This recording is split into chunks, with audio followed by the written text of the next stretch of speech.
ভাবছি। তো চলো একে একে জয়েন হও, গল্প করব। তোমাদের সাথে গল্প করতে চলে এলাম অনেকটাই লেটে, কারণ আজকে ইচ্ছে করেই লেট করেছি। তো চলো জয়েন হয়ে যাও, গল্প করি। আর কালকে না, কালকে তো হ্যাঁ, কালকে দুটো একটা কমেন্ট আসার পরে না অফ হয়ে গেছে। আর একটা কথা, আমি যে ব্লগগুলো করি, সেই ব্লগগুলো অনেকেই দেখো না। তো ভাবছি কালকের থেকে আর ব্লগ করবো না, মানে ডেইলি ব্লগ করবো না।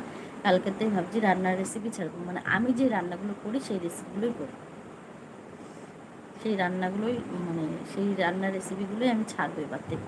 তো কালকে একটা রেসিপি ছাড়বো, দেখে নিও। ভালো লাগলে অবশ্যই কমেন্ট, সাবস্ক্রাইব, যারা যারা সাবস্ক্রাইব করবে তারা তারা সাবস্ক্রাইব করে নিও, আর শেয়ার করে দিও অবশ্যই।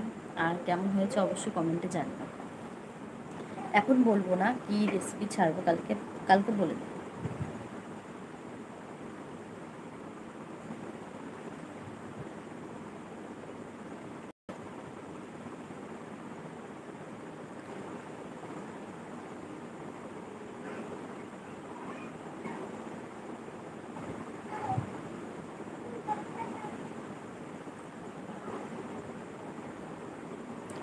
আর লাইভ তো আমাকে করতেই হবে, লাইভ না করলে একদম চলবে না।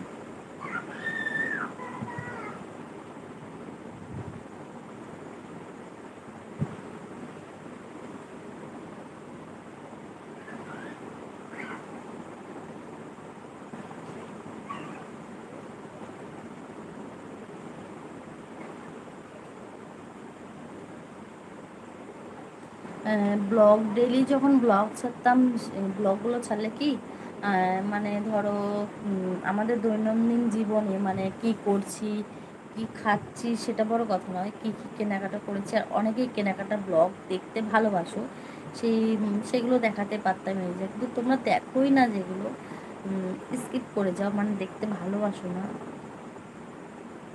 তো আর কি হবে ছেড়ে, জানি না আদৌ পারবো কি না, জানি না পারবো কি না। কিন্তু বড় আশা নিয়ে চ্যানেলটা খুলেছিলাম, ভীষণ আশা নিয়ে চ্যানেল খুলেছিলাম। তোমরা যদি ভালোবাসা না দাও, তোমরাই যদি পাশে না থাকো, তো কি আর করবো বলো। সত্যি কথা বলতে, সারাদিন কাজ করি, সারাদিন মনে মধ্যে একটা টেনশন নিয়ে থাকি যে আদৌ আমি পারবো, তো আদৌ আমি পারবো, আদৌ আমি পারবো। সারাদিন এই একটা টেনশন নিয়ে, একটা ভাবনা নিয়ে মাথার মধ্যে ঘুরে আমার। তো চলো, কে জয়েন করেছো কমেন্ট করো, যে কে কে নতুন জয়েন করেছো কমেন্ট করো।